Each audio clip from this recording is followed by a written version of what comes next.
ಏನಾದರೂ CM ಮೇಲೆ ಏನಾರ ಮಾಟ ಮಂತ್ರ ಮಾಡೋ ಶಕ್ತಿ ಇರೋದು ರಾಜಣ್ಣ ಅವ್ರು ಒಬ್ಬರಿಗೇನೆ, ಇನ್ಯಾರಿಗೂ ಇಲ್ಲ ಆ ಶಕ್ತಿ. ಏನಾದರೂ CM ಅವ್ರಿಗೆ ಯಾರು ಆಪ್ತಿರ್ತಾರೆ ಅವರೇ ಮಾಡ್ಬೇಕು ಮಾಟ ಮಂತ್ರ, ಬೇರೆ ಯಾರು ಮಾಡ್ಸೋಕ್ಕಾಗಲ್ಲ. ಅಂದ್ರೆ ಅವ್ರ ಬಗ್ಗೆ ತಿಳ್ಕೊಂಡಿರ್ತಾರಂತ ಅರ್ಥ ಸರ್? ಮಾಟ ಮಂತ್ರ ಮಾಡಕ್ಕೆ ಬೇರೆಯವ್ರು ಮಾಡಿದ್ರೆ ಬಿಡ್ತಾರ CM, ಇವ್ರು ಮಾಡಿದ್ರೆ ಅವ್ರೆಲ್ಲ ಕ್ಷಮೆ ಇರ್ತದೆ ಅವ್ರಿಗೆಲ್ಲ.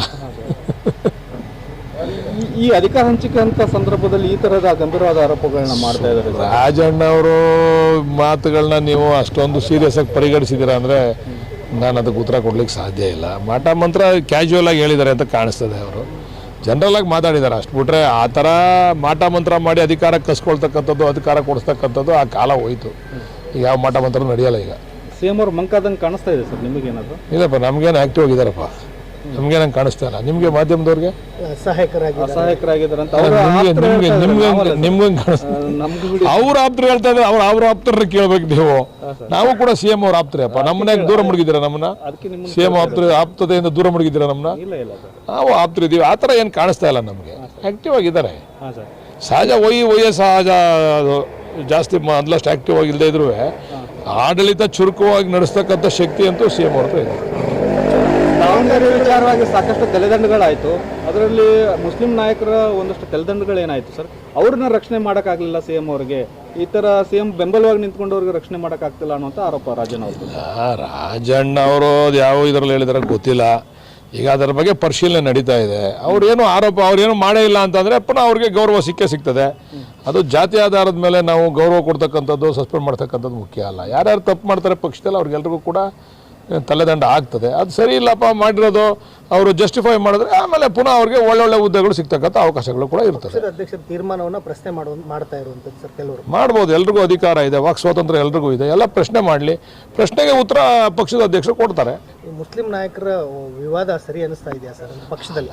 ನೋಡ್ರಿ, ನಮ್ಮ ಪಕ್ಷದಲ್ಲಿ ಅವರು ಕೂಡ ನಮ್ಮ ಪಕ್ಷಕ್ಕೆ ಶಕ್ತಿ ತುಂಬಿದ್ದಾರೆ. ಮುಸ್ಲಿಮ್ರಿಗೂ ಕೂಡ ಆ ಸಮುದಾಯ ಕೂಡ ನಮ್ಮ ಪಕ್ಷಕ್ಕೆ ಬೆನ್ನೆಲುಬು. ಅವರು ಅವ್ರ ಪ್ರಶ್ನೆಗಳನ್ನ ಕೇಳ್ತಾರೆ, ಅದಕ್ಕೆ ಉತ್ತರಗಳು ಸಿಗ್ತವೆ. ಹಂಗಂತ ನಾವು ಬೆನ್ನೆಲುಬಾಗಿದ್ದೀವಿ, ನಾವೇನು ಬೇಕಾದ್ರೂ ಮಾಡ್ತೀವಿ ಅಂದರೆ ಅದಕ್ಕೆ ಸಾಧ್ಯ ಇಲ್ಲ.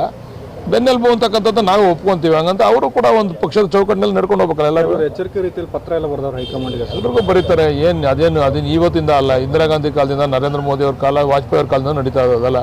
ಅವೆಲ್ಲ ಎಚ್ಚರಿಕೆ ಕೊಡ್ತಕ್ಕಂಥದ್ದು ಅವಾಗಿಂದಲೂ ನಡೀತಾ ಇದೆ. ಅಂದರೆ 23 ಚುನಾವಣೆಗೆ ನಾವು ಬೆಂಬಲವಾಗಿ ನಿಂತ್ಕೊಂಡಿದ್ವಿ. ಈ ಥರದ ಬೆಳವಣಿಗೆಗಳನ್ನ ಸಹಿಸೋಕ್ಕಾಗಲ್ಲ, ಮುಂದೆ ಬುದ್ಧಿ ಕಲಿಸ್ತೇವೆ ಅನ್ನೋ ಲೆಕ್ಕದಲ್ಲಿ ಪತ್ರ ಬರ್ದವ್ರು. ಅವ್ರ ಅಭಿಪ್ರಾಯ ಅಷ್ಟೇ. ಇಡೀ ಸಮುದಾಯ ಹೇಳ್ಬಿಡುತ್ತಾ ನಿಮಗೆ? ಯಾರೋ ಅವ್ರು ಒಂದು ವೈಯಕ್ತಿಕ ಅಭಿಪ್ರಾಯ ಹೇಳವ್ರೆ. ಮುಸ್ಲಿಮರು ಮತ್ತು ದಲಿತರು ಒಂದು ಪ್ರತ್ಯೇಕವಾಗಿ ಪಕ್ಷನ ಕಟ್ಟಬೇಕನ್ನೋ ಚರ್ಚೆ ಆಗ್ತಾ ಇರೋದು ಒಳ್ಳೇದದು. ಕಟ್ಟಲಿ, ಏನು ತೊಂದರೆ ಇಲ್ಲ.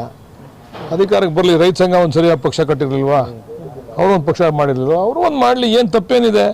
ಜನ ಅವ್ರಿಗೆ ಬೆಂಬಲ ಕೊಟ್ಟರೆ ಅವರೇ ಅಧಿಕಾರ ನಡೆಸಲಿ, ಅಧಿಕಾರ ಚುಕ್ಕಾಣಿ ಹಿಡ್ಕೊಳ್ಳಿ, ತಪ್ಪೇನಿಲ್ಲ. ಅದು ಕಟ್ಟಿದ್ದೀವಿ ಅಂತಕ್ಕಂಥದ್ದು. ಪಾಪ ಇಬ್ರಾಹಿಂ ಅವರು ಸಾಕಷ್ಟು ಪ್ರಯತ್ನ ಮಾಡ್ತಾ ಇದ್ದಾರೆ ಆ ವಿಚಾರದಲ್ಲಿ. ಅವರು ನಮ್ಮ ಕೋಡಿಯಲ್ಲಿ ಚಂದ್ರಶೇಖರ್ ಅವರೆಲ್ಲ ಸೇರಿ ತುಂಬ ಪ್ರಯತ್ನ ಮಾಡಿದವರು. ಏನಾರ ರಾಜ್ಯದ ಜನ ಅವ್ರಿಗೆ ಏನಾರ ಮನ್ನಣೆ ಕೊಟ್ಟು ನಾವು ಅವ್ರಿಗೆ ಅಧಿಕಾರ ಕೊಡ್ತೀವಿ ಅಂತಂದ್ರೆ ತಪ್ಪೇನಿಲ್ಲ. ಅದು ಎಲ್ಲರೂ ಡೆಲ್ಲಿಗೆ ಹೋಗಿ ಬಂದ್ರು ಸಚಿವರು, ಹಿರಿಯ ಶಾಸಕರುಗಳು. ನೀವು ಸ್ಪಷ್ಟತೆನೇ ಸಿಗ್ಲಿಲ್ಲ, ಭರವಸೆ ಸಿಗ್ಲಿಲ್ಲ. ತಾವು ಕೂಡ ಹಿರಿಯ ಶಾಸಕರು, ತಾವು ಹೋಗ್ಬೇಕಾಗಿತ್ತು. ಇಲ್ಲ, ನಮಗೆ ಅವರು ಅವಾಗ ನಾವು ಹೇಳ್ದ, ನಾವು ಅಂಬೇಡ್ಕರ್ ಜಯಂತಿ ಇತ್ತು ನಮಗೆ. ಅಂಬೇಡ್ಕರ್ ಜಯಂತಿ ಭಾಳ ಮುಖ್ಯ ನಮಗೆ. ನಮ್ಮ ಮಂತ್ರಿಗಿರಿಗಿನ್ನ ಅಂಬೇಡ್ಕರ್ ಜಯಂತಿ ಮುಖ್ಯ ನಮಗೆ. ಅಂಬೇಡ್ಕರ್ ಅವ್ರಿಗೆ ನಾವು ಗೌರವ ಸಲ್ಲಿಸ್ಬೇಕಪ್ಪ. ಅದು ವರ್ಷಕ್ಕೆ ಒಂದು ಸರಿ ಬರೋದು. ನಾನು ಅಂಬೇಡ್ಕರ್ ಜಯಂತಿ ಬಿಟ್ಟು ಬರ್ಲಿಕ್ಕೆ ಸಾಧ್ಯ ಇಲ್ಲ. ಅಂಬೇಡ್ಕರ್ ಜಯಂತಿ ಆದಮೇಲೆ ಒಂದು ಮೀಟಿಂಗ್ ಕರೀರಿ, ಎಲ್ಲ ಒಟ್ಟಿಗೆ ಹೋಗೋಣ ಅಂದು. ಇಲ್ಲ, ನಾವು ಈಗಲೇ ಹೊರಟ್ಬಿಟ್ಟಿದ್ದೀವಿ ಅಂದ್ರೆ ನೀವು ಹೋಗ್ಬಂದ್ರಪ್ಪ, ನಾವು ಅಂಬೇಡ್ಕರ್ ಜಯಂತಿ ಮಾಡಬೇಕು ಅಂತೇಳಿ ನಾನು ಅದನ್ನು ಹೋಗಲಿಲ್ಲ. ನಾನು ಅಂಬೇಡ್ಕರ್ ಜಯಂತಿಲಿ ಭಾಗವಹಿಸ್ತೆ. ಅದಿನ್ನೂ ನಾನು ಕರೆದಿಲ್ಲ. ಕರೆದ್ರೆ ನಾನು ತಮ್ಮ ಗಮನಕ್ಕೆ ತರ್ತೀನಿ. ಅದೇ ಅವ್ರೇನೋ ಕರೆದ್ರೆ ತಮ್ಮ ಗಮನಕ್ಕೆ ತರ್ತೀನಿ. ನಾನು ಖರ್ಗೆ ಅವ್ರನ್ನ ಭೇಟಿ ಆಗಿದ್ದಾರೆ, ಸುರ್ಜೇವಾಲಾ ಅವ್ರನ್ನ ಭೇಟಿ ಆದರೂ ಒಂದೇನು ಸ್ಪಷ್ಟ ನಿರ್ಧಾರ ಸಿಗ್ತಿಲ್ವಲ್ಲ ಸರ್ ಅಂತ. ಇನ್ನೂ ಮುಂದುವರಿಯುತ್ತಾ? ಎಲ್ಲದಕ್ಕೂ ಕಾಲ ಕೂಡ ಬರಬೇಕು. ಸಮಯ ಬಂದಾಗ ಎಲ್ಲ ಕೂಡ ಆಗ್ತವೆ. ಈಗ ಸದ್ಯಕ್ಕೆ ಈಗಿರ್ತಕ್ಕಂಥ ವಾತಾವರಣದಲ್ಲಿ ಈ ತಮಿಳುನಾಡು ಚುನಾವಣೆ ಇದೆ. ಆ ಚುನಾವಣೆಗಳೆಲ್ಲ ಆಗಬೇಕು, ರಿಸಲ್ಟ್ಗಳು ಬರಬೇಕು. ರಿಸಲ್ಟ್ಗಳು ಬಂದ ಮೇಲೆ ಆಮೇಲೆ ರಾಜಕೀಯ ಅದರದ್ದೇ ಆದಂಥ ತಿರುವನ್ನು ತೆಗೆದುಕೊಳ್ತದೆ. ಸರ್, ನಿಮ್ಮ ಆಪ್ತ ಸ್ನೇಹಿತರು ಜಮೀರ್ ಅವರೇನೋ JDS ಹೋಗ್ತಾ ಇದ್ದಾರೆ ಅನ್ನೋ ಚರ್ಚೆ ಇದೆ ಸರ್. ನಿಮ್ಮ ಹೂವು ಎಲ್ಲ ಮಾಧ್ಯಮದವ್ರ ಸೃಷ್ಟಿ. ಇವೆಲ್ಲ ಎಲ್ಲ ಹೋಗ್ಬಿಡ್ತಾನೆ ಜಮೀರಣ್ಣ JDSಗೆ. ಅವನೇನು ಸ್ಟೇಟ್ಮೆಂಟ್ ಕೊಟ್ಟವನ? ನನ್ನೇನು ಸ್ಪಷ್ಟೀಕರಣ ನೀವೇ ಕೊಟ್ಟಿದ್ದೀರಾ? ಯಾವುದೇ ಕಾರಣಕ್ಕೆ ನಾನು ಹೋಗಲ್ಲ ಅಂತ ಹೇಳೋನೆ ಅಂತ. ಹೋಗಲ್ಲ ಅನ್ನೋದೇ ರಾಜಕೀಯ ಸರ್. ಏನೋ ನನಗಿನ್ನ ಮಾಹಿತಿ ನಿಮ್ಗೆ ಸ್ವಲ್ಪ ಜಾಸ್ತಿ ಇರ್ತದೆ. ಏನೋ ಇಂಟರ್ನಲ್ ಏನಾರು ಇದೆಯಾ? ನೀವು ಹೇಳ್ಬೇಕು ಸರ್. ನನಗೆ ನಾವು ಆಪ್ತರಿದ್ದೀವಿ, ನಮ್ಗೇನೋ ಹೇಳಿಲ್ಲ ಅವನು ಹೋಗ್ತೀನಿ ಅಂತ. ಈಗ ನಮ್ಮನ್ನ ಕಾಂಗ್ರೆಸ್ ಕರ್ಕೊಂಬಂದವನು ಅವನೇನೆ. ನಾವು ದಳದಲ್ಲಿದ್ದಾಗ ಬೇಡ ಬಾ ನಾವು ಕಾಂಗ್ರೆಸ್ಗೆ ಹೋಗೋಣ, ಇಲ್ಲಿ ಯಾಕೋ ಸರಿ ಇಲ್ಲ ಅಂತ ಕರ್ಕೊಂಬಂದವನು ಅವನೇನೆ. ಈಗ ವಾಪಸ್ ಹೋಗ್ಬೇಕಾದ್ರೆ ನಮ್ಮನ್ನು ಕರ್ಕೊಂಡು ಹೋಗ್ಬೇಕು ಅವನು ಒಬ್ಬನೇ ಹೋಗ್ಬಿಡ್ತಾನ. ಈಗ ಬಂದವ್ರನ್ನೆಲ್ಲರೂ ಒಟ್ಟಿಗೆ ಕರ್ಕೊಂಡು ಕರ್ಕೊಂಡು ಹೋಗ್ಬೇಕು, ಅವ್ನ ಜವಾಬ್ದಾರಿ ಅಲ್ವಾ, ಕರ್ಕೊಂಬಂದಿರೋ ನಾವು. ಈಗ ಕರ್ಕೊಂಡು ಹೋಗ್ಬೇಕಾದ್ರೆ ಎಲ್ಲರೂ ಮಾತಾಡಿ ನಮ್ಮ ಜೊತೆ ಕರ್ಕೊಂಡು ಹೋಗ್ಬೇಕು ಅವನ್ನ, ನಮ್ಮನ್ನ. ಅವ್ನು ಹೋಯ್ತೀನಿ ಅಲ್ಲ, ಅವ್ನು ಕರೆದ ಮಾತಾಡ್ತೀವಿ. ಆಮೇಲೆ ಸಾಧಕ ಬಾಧಕ ತೀರ್ಮಾನ ಆಗ್ಬೇಕಲ್ಲ. ಅಲ್ಲೇನಾರ ನನ್ನನ್ನು ಉಪಮುಖ್ಯಮಂತ್ರಿ ಮಾಡ್ತಾರ JDS ನಲ್ಲಿ, ಏನೋ ತೀರ್ಮಾನ ಆಗ್ಬೇಕಲ್ಲ. ಅದೆಲ್ಲ ಸುಮ್ಮನೆ ಇಲ್ಲಿಂದ ಕಾಲಿ ಕೈಯಲ್ಲಿ ಹೋಗೋದು, ಕಾಲಿ ಕೈಯಲ್ಲಿ ಬರೋದು ಏನು ಪ್ರಯೋಜನ? ಒಟ್ಟಲ್ಲಿ ಜವಾಬ್ದಾರಿ ಅಂತೂ ಇದೆ ಸರ್ ಅವ್ರ ಮೇಲೆ. ಈಗ ಯಾರ ಮೇಲೆ? ಹೌದೌದು, ನಮ್ಮನ್ನ ಕರ್ಕೊಂಬಂದವ್ ಅವನೇನೆ, ಇಲ್ಲಿಗೆ ಕಾಂಗ್ರೆಸ್ ಕರ್ಕೊಂಬಂದವ್ ಅವನೇನೆ, ಈಗ ಕರ್ಕೊಂಡು ಹೋಗ್ಬೇಕಾಗಿರೋನು ಅವನೇನೆ, ನಮ್ಮ ಹತ್ರ ಚರ್ಚೆ ಮಾಡ್ಬೇಕಾಗಿರೋನು ಅವನೇನೆ. ಸರ್, ಮೇ ತಿಂಗಳಲ್ಲಿ ಏನಾದರೂ ಬದಲಾವಣೆ ಆಗುತ್ತೆ ಸರ್? ಪಂಚರಾಜ್ಯಗಳ ಚುನಾವಣೆ ಎಲ್ಲ ಮುಗೀತು ಸರ್. ಈಗ ಅಲ್ಲ, ಚುನಾವಣೆ ನೋಡ್ರಿ, ಇದೆಲ್ಲ ಹೇಳಿ ಕೇಳಿ ಆಗುವಂತ ವಿಚಾರಗಳಲ್ಲ, ತೀರ್ಮಾನಗಳಲ್ಲ. ಈಗ ರಿಸಲ್ಟ್ ಬರಲಿ, ಅದು 4ನೇ ತಾರೀಕೇನೋ ರಿಸಲ್ಟ್ ಇದೆ. ಈ ಪಂಚರಾಜ್ಯಗಳ ಚುನಾವಣೆ ರಿಸಲ್ಟ್ ಬಂದ್ಮೇಲೆ ರಾಜಕೀಯ ಅದರದೇ ಆದಂಥ ತೀರ್ಮಾನ ತೆಗೆದುಕೊಳ್ತಾರೆ. ಬೆಳಗಾವಿ ಅಧಿವೇಶನ, ಬಜೆಟ್, ಅರಸುದಾಖಲೆ, ಪಂಚರಾಜ್ಯಗಳ ಚುನಾವಣೆ ಅಂತ ನೆಪಗಳು. ನೀವೇನಾರ ಮಾಡಿ ನನ್ನನ್ನು ಈ ರಾಷ್ಟ್ರ ಅಧ್ಯಕ್ಷನ ಮಾಡಿಸ್ಬಿಟ್ರೆ ಕಾಂಗ್ರೆಸ್ನಲ್ಲಿ ಎಲ್ಲ ತೀರ್ಮಾನ ನಾನೇ ಮಾಡ್ಬಿಡ್ತೀನಿ. ಮತ್ತು ಅಲ್ಲಿ ಯಾರೋ ಅವ್ರು ತೀರ್ಮಾನ ಮಾಡೋದು ನಾನು ಕೇಳೋ ಪ್ರಶ್ನೆ, ನೀವು ಯಾರು ದೊಡ್ಡ ದೊಡ್ಡವ್ರನ್ನ ಅಧ್ಯಕ್ಷರುಗಳನ್ನ, ಅವ್ರನ್ನ ಕಾರ್ಯದರ್ಶಿಗಳನ್ನ ಕೇಳಿ. ನಾವು ಆಗಬೇಕು, ನಾನು ಮಂತ್ರಿ ಆಗಬೇಕು ಅಂತ ಆಸೆ, ನನ್ನ ಮಂತ್ರಿಮಂಡಲ ಆಗಬೇಕು ಅಂತ ನನಗೂ ಆಸೆ, ಆಗಬೇಕು. ನಾಯಕತ್ವ ವಿಚಾರನೂ ಗೊಂದಲದಲ್ಲಿದೆ. ಏನು ನಾಯಕತ್ವ ವಿಚಾರ? ಅದು ತೀರ್ಮಾನ ಆಯ್ತದೆ. ಎಲ್ಲ ತೀರ್ಮಾನ ಆದಾಗ ಎಲ್ಲ ತೀರ್ಮಾನ ಆಯ್ತವೆ, ತೀರ್ಮಾನ ಆಗದೆ ಯಾವುದು ತೀರ್ಮಾನ ಆಗಲ್ಲ, ತೀರ್ಮಾನ ಆದಾಗ ಎಲ್ಲ ತೀರ್ಮಾನ ಆಯ್ತವೆ. ಇದೊಂದು ಸರಿ, ಮಳೆ ಕಡಿಮೆ ಆಗುವುದು ಈ ವರ್ಷ ತುಂಬಾ ನಮಗೆ ಅದನ್ನ. ಈಗ ನೀವು ಇದಕ್ಕೆ ಗಮನ ಕೊಡಿ, ಮಾಧ್ಯಮದವ್ರು ದಯಮಾಡಿ ರಾಜಕೀಯ ಬಿಡ್ಬಿಡಿ. ಇದು ಯಾರೋ ಇರ್ತಾರೆ, ಹೋಯ್ತಾರೆ, ಬರ್ತಾರೆ, ಮಾಡ್ತಾರೆ, ಏನೋ ಮಾಡ್ತಾರೆ. ನೀವು ಗಮನ ಕೊಡಿ. ಈಗ ಮಳೆಗಾಲ ಮಳೆ ಕಡಿಮೆ ಆಗ್ತಾ ಇದೆ, ಮುಂಗಾರು ಮಳೆ ತೊಂದರೆ ಆಗ್ತದೆ ಅಂತೇಳಿ ನಮ್ಗೆ ಈಗಾಗಲೇ ಮಾಹಿತಿ ಇದೆ, ಹವಾಮಾನ ಇಲಾಖೆಯಿಂದ ಮಾಹಿತಿ ಇದೆ. ಅದಕ್ಕೆ ನೀವು ಏನು ಕ್ರಮ ತೆಗೆದುಕೊಂಡಿದ್ದೀರಾ ಅಂತೇಳಿ ಮಂತ್ರಿಗಳಿಗೆ ನೀವು ಕೇಳಿ. ಅದನ್ನ ಬಿಟ್ಟು ಇಲ್ಲಿ ನೀವು ಹೋಯ್ತೀರಾ, ಅವ್ರು ಹೋಯ್ತಾರ, ಇವರು ಬೆಚ್ಚರಿಕೆ ಹಾಕವ್ರೆ, ಇವರು ಇವೆಲ್ಲ ಇದ್ದಿದೆ ರಾಜಕೀಯದಲ್ಲಿ. ಸರ್ಕಾರಕ್ಕೆ ಸರ್ ಏನಂತ ಅಲ್ಲ, ಈ ವಿಚಾರವಾಗಿ ಮೀಟಿಂಗ್ ಕರೆದವ್ರೆ. ಮೊನ್ನೆ ಎಲ್ಲ ಮುಖ್ಯಮಂತ್ರಿಗಳು, ಉಪಮುಖ್ಯಮಂತ್ರಿಗಳು ಮತ್ತೆ ಸಂಬಂಧಪಟ್ಟಂತ ಸಚಿವರು ಮೀಟಿಂಗ್ ಎಲ್ಲ ಆಗಿದೆ. ಯಾವ ರೀತಿ ಈ ಕುಡಿಯೋ ನೀರಿನ ಸಮಸ್ಯೆನ ಎದುರಿಸಬೇಕು, ಮೇವಿನ ಸಮಸ್ಯೆನ ಎದುರಿಸಬೇಕು ಅಂತೇಳಿ ಈಗಾಗಲೇ ಅದು ತೀರ್ಮಾನ ಆಗಿದೆ. ಈಗ ಅದಕ್ಕೆ ದುಡ್ಡು ಹಣ ಬಿಡುಗಡೆ ಮಾಡಬೇಕು ಅಂತ ನಾವು ಮನವಿ ಮಾಡ್ತಾ ಇದೀವಿ ಮುಖ್ಯಮಂತ್ರಿ. ಬೆಂಗಳೂರು ಕುಡಿಯೋ ನೀರಿನ ಸಮಸ್ಯೆ ಬಗೆಹರಿಸುತ್ತೆ. ನೀವು ಯಾರನ್ನ ಕೇಳಬೇಕು ಅವ್ರನ್ನ ಕೇಳಲ್ಲ. 24 ಗಂಟೆ ಒಳಗಡೆ ನನಗೆ ಅಧಿಕಾರ ಕೊಡಿ, ನಾನು ನರೇಂದ್ರ ಮೋದಿ ಕೈ ಹಿಡ್ಕೊಂಬಂದು ಬರ್ಸ್ಬಿಡ್ತೀನಿ ಮೇಕೆದಾಟ ಅಂತ ಅವ್ರನ್ನ ಕೇಳಲ್ಲ. ನೀವು ಸುಮ್ಮನೆ ನಮ್ಮನ್ನು ಕೇಳ್ತೀರಾ. ಈಗ ಮೇಕೆದಾಟದಲ್ಲಿರ್ತಕ್ಕಂಥ ಅಡಚಣೆಯನ್ನ ಸಂಪೂರ್ಣವಾಗಿ ಕೋರ್ಟ್ ಮಟ್ಟದಲ್ಲಿ ನಮ್ಮ ಉಪಮುಖ್ಯಮಂತ್ರಿಗಳು ನಿವಾರಣೆ ಮಾಡಿದ್ದಾರೆ. ಕೋರ್ಟು ಮಾಡ್ಬೋದು ಅಂತೇಳಿ ಅವಕಾಶ ಮಾಡಿಕೊಟ್ಟಿದೆ. ಈಗ ಜವಾಬ್ದಾರಿ ಯಾರ್ದು? ಕೇಂದ್ರ ಸರ್ಕಾರದ್ದು. ಯಾರಾದರೂ ಒಬ್ರು ನೀವು ಕೇಂದ್ರ MP ಗಳನ್ನ ಅಥವಾ ಸಚಿವರನ್ನ ಕೇಳಿದ್ದೀರಾ ನೀವು ಈ ಪ್ರಶ್ನೆನ? ಎಲ್ಲಿ ಕೇಳ್ತಾ ಇದ್ದೀರಾ? ಕೇಳ್ತಾ ಇದ್ರೆ ಹೇಳಿ. ನೀವು ಮಾಧ್ಯಮದವ್ರ ಜವಾಬ್ದಾರಿ ಕೂಡ ಅಷ್ಟೇ ಇದೆಯಲ್ಲ. ನೀವು ಬೆಂಗಳೂರು ವಾಸ ಮಾಡ್ತೀರಾ, ಬೆಂಗಳೂರು ಕುಡಿಯೋ ನೀರು ಬೇಕು ನಿಮಗೆ ಅಲ್ವಾ? ಕೇಳಿದ್ದೀರಾ ಮಂತ್ರಿಗಳನ್ನ? ಯಾವತ್ತರ ತೇಜಸ್ವಿ ಸೂರ್ಯ ಅವರು ವೀರಾವೇಶದ ಭಾಷಣ ಮಾಡ್ತಾರಲ್ಲ, ಮೇಕೆದಾಟು ವಿಚಾರ ಏನಪ್ಪ ಮಾಡಿದೆ ಅಂತ ಕೇಳಿದ್ದೀರಾ ನೀವು? ಕೇಳಿದ್ದೀರಾ? ಇಲ್ಲ. ಪ್ರಹ್ಲಾದ್ ಜೋಶಿ ಅವ್ರನ್ನ ಕೇಳಿದ್ದೀರಾ?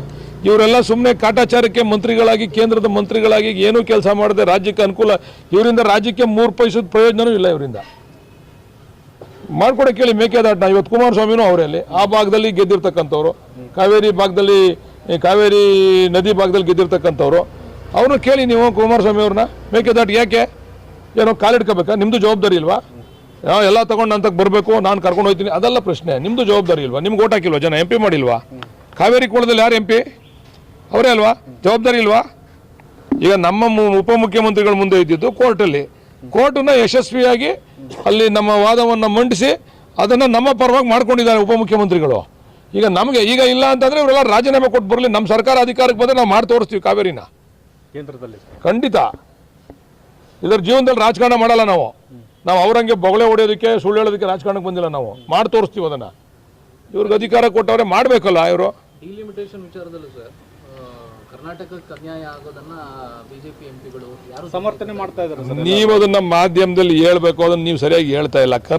ನೋಡ್ರಿ, ಇವರೆಲ್ಲ ಕೈಗೊಂಬೆಗಳು, ಹೈಕಮಾಂಡ್ನ ಕೈಗೊಂಬೆಗಳು. ಯಾರಿಗೂ ಕೂಡ ಸ್ವತಂತ್ರವಾದಂಥ ಅವರ ಇದನ್ನ ವ್ಯಕ್ತಪಡಿಸ್ತಕ್ಕಂಥ ಇದು ಅವಕಾಶ ಅವ್ರಿಗೆ ಎಲ್ರಿಗೂ ಇದ್ರೂ ಕೂಡ ಯಾರು ಮಾಡ್ತಾ ಇಲ್ಲ. ಎದುರ್ಕೊಂತಾರೆ ಹೈಕಮಾಂಡ್ಗೆ. ಅವ್ರು ಹೈಕಮಾಂಡ್ ಎದೋಳು ಅಂದ್ರೆ ಎದೋಳ್ತಾರೆ, ಕೂತ್ಕೋತಾರೆ. ನಾನು ಆಗಲೇ ಒಂದ್ಸರಿ ಹೇಳಿದ್ದೆ, ನಾನು ದ್ರಾಕ್ಷಿ ಏನು ಅಂತ ಹೇಳಿದ್ದೆ ನಾನು ಅವಾಗ. ನಮ್ಮವರೆಲ್ಲ ಹಂಗೆ ಅಂತ ಪುನಃ ನನ್ನ ಬಾಯಲ್ಲಿ ಹೇಳಿಸ್ಬೇಡಿ ಆ ಮಾತನ್ನ. ಅವ್ರಿಗೆ ಅಧಿಕಾರ ಮುಖ್ಯನೇ ವಿನ, ಅವ್ರಿಗೆ ಇರ್ತಕ್ಕಂಥ ಚೇರ್ ಮುಖ್ಯನೇ ವಿನ ಈ ರಾಜ್ಯದ ಹಿತ ಮುಖ್ಯ ಅಲ್ಲ ಅವ್ರಿಗೆ ಯಾರಿಗೂ. ಯಾರಾದರೂ ಕೂಡ ಒಬ್ಬರು ಧ್ವನಿ ಎತ್ತಕ್ಕಂಥ ಕೆಲಸವನ್ನು ಮಾಡಿದಾರಾ? ಈಗ ನಾವು ಹೇಳ್ತೀವಿ, ಈಗ ಎಷ್ಟು ಸೀಟ್ ಇದೆ ನಮ್ಮಲ್ಲಿ ಲೋಕಸಭೆಯಲ್ಲಿ? ಟೋಟಲ್ಲು 500 ಐತಲ್ವಾ? ಅಲ್ಲಿ ತಗೊಂಬರ್ಲಿ ಮಹಿಳಾ ಬಿಲ್ನ ನಾವು ಪಾಸ್ ಮಾಡಿಸ್ಕೊಡ್ತೀವಿ. ನಾವು ನಮ್ಮ ಹೈಕಮಾಂಡ್ ಮೇಲೆ ಒತ್ತಡ ಹಾಕ್ತೀವಿ. 543 ಜನದಲ್ಲಿ ಮಹಿಳಾ ಬಿಲ್ 33% ಬರಬೇಕು ಅಂತೇಳಿ ಅದನ್ನು ಬಿಲ್ನ ಮಂಡಿಸ್ಲಿ ಅವರು, ಡಿಲಿಮಿಟೇಷನ್ ಬಿಟ್ಬಿಡ್ಲಿ ಅವರು. ಡಿಲಿಮಿಟೇಷನ್ ವಿಚಾರ ಬೇರೆ ಬೇರೆ ವಿಚಾರ ಚರ್ಚೆ ಮಾಡೋದು ಬೇಡ. ಈ 543ರಲ್ಲಿ 33% ಮಹಿಳೆಯರು ಕೊಡಿ ಅಂತೇಳಿ ಆ ಬಿಲ್ನ ಪಾಸ್ ಮಾಡೋದಕ್ಕೆ ಅವ್ರು ತಗೊಂಬರಲಿ. ನಾವು ಹೈಕಮಾಂಡ್ ಮೇಲೆ ಒತ್ತಡ ಹಾಕಿ ನಾವು ಖಂಡಿತ ಅದನ್ನು ಪಾಸ್ ಮಾಡಿಸ್ಕೊಡ್ತೀವಿ. ಅದು ಬಿಟ್ಬಿಟ್ಟು ಮುಂದೆ ಏನೋ ಒಂದು ತೋರಿಸಿ ಹಿಂದ್ಗಡೆ ಏನೋ ಒಂದು ಗಿಟ್ಸ್ಕೊಳ್ಳೋ ಕೆಲಸ ಆಗೋದು ಬೇಡ. ಅದಕ್ಕೆ ತಕ್ಕಂತೆ ಇವರು ಎಲ್ಲ ತಾಳ ಹೊಡಿತಾವ್ರು. ಕೆಲವರೆಲ್ಲ ಹೇಳಿರ್ತಾರೆ ನೀವು ಹೋಗಿ ಸ್ಟ್ರೈಕ್ ಮಾಡಿ ಹೆಣ್ಮಕ್ಳನ್ನೆಲ್ಲ ಎತ್ಕಟ್ಟಿ ಕಾಂಗ್ರೆಸ್ನವ್ರ ಮೇಲೆ ಅಂತ. ಹಂಗೆ ಪಾಪ ಇವರೆಲ್ಲ ಬೀದಿಗೆ ಇಳಿದು ಬಾಯ್ ಬಿಡ್ಕೋತಾವ್ರೆ. ಈಗ ಮಾಡಲಿ, 543 ಜನದಲ್ಲಿ ಮಾಡಲಿ. ನಾವು ಹೈಕಮಾಂಡ್ ಮೇಲೆ ಒತ್ತಡ ಹಾಕಿ ಖಂಡಿತ ಆ ಬಿಲ್ ಪಾಸ್ ಮಾಡಿಸ್ಕೊಡ್ತೀವಿ. 543 ಜನದಲ್ಲಿ 33% ಕೊಡಲಿ ಹೆಣ್ಮಕ್ಳಿಗೆ. ಅವರು ಉದ್ದೇಶನೇ ಬೇರೆ, ಮಂಡಿಸತಕ್ಕಂಥ ಉದ್ದೇಶನೇ ಬೇರೆ, ಆ ಹಿತಾಸಕ್ತಿನೇ ಬೇರೆ, ಅದ್ರ ಉದ್ದೇಶಗಳೇ ಬೇರೆ.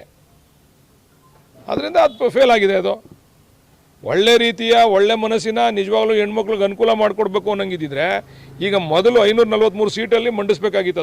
ಅದನ್ನು ಅಪ್ರೂವ್ ಮಾಡಿಕೊಡ್ತಿದ್ದು. ಆಮೇಲೆ ಡಿಲಿಮಿಟೇಷನ್ ಮಾಡ್ಬೋದಾಯ್ತಲ್ಲ. ಅದೆಲ್ಲದಕ್ಕೂ ಅನ್ವಯ ಆಗ್ತಿತ್ತಲ್ಲ, ಡಿಲಿಮಿಟೇಷನ್ಗೂ ಅನ್ವಯ ಆಗ್ತಿತ್ತು. ಆಮೇಲೆ ಅದರ ನೆಪದಲ್ಲಿ ಇದನ್ನು ಪಾಸ್ ಮಾಡ್ಕೊಂಬಿಡೋಣ ಅಂತ ಬಂದರು. ಸ್ವಲ್ಪ ಅವ್ರಿಗೆ ಈಗನೆಲ್ಲ ಬೀದಿಗೆ ಇಳಿದು ಓಡಾಡ್ತಾವ್ರೆ. ನಾವು ನೋಡ್ತಾ ಇದ್ದೀವಿ, ಖುಷಿ ಪಡ್ತಾ ಇದ್ದೀವಿ. ಕಾಂಗ್ರೆಸ್ನ ಇವರು BJP ಅವ್ರು ಬೀದಿಗೆ ಇಳಿದಿರೋದನ್ನು ಭಾಳ ದಿವಸ ಹೋಗಿದ್ದವರೆಲ್ಲ ಬೀದಿಗೆ ಇಳಿದು. ನಾವು ಬೀದಿಗೆ ಇಳಿದಿದ್ದೋ ಇಳಿತಾ ಇದ್ದು, ಅವ್ರು ಇಳಿದಿರಲ್ಲ. ಖುಷಿ ಪಡ್ತಾ ಇದ್ದೀವಿ ಒಂಚೂರು. ಹೆಣ್ಮಕ್ಳ ಹೆಸರು ಹೆಣ್ಮಕ್ಳದಾರು ಅಟ್ಲೀಸ್ಟ್ ಈಗಲಾರು ಜಪ ಮಾಡಲಿ ಅವ್ರು ಹೆಣ್ಮಕ್ಳ ಹೆಸರನ್ನ ಅಂತ.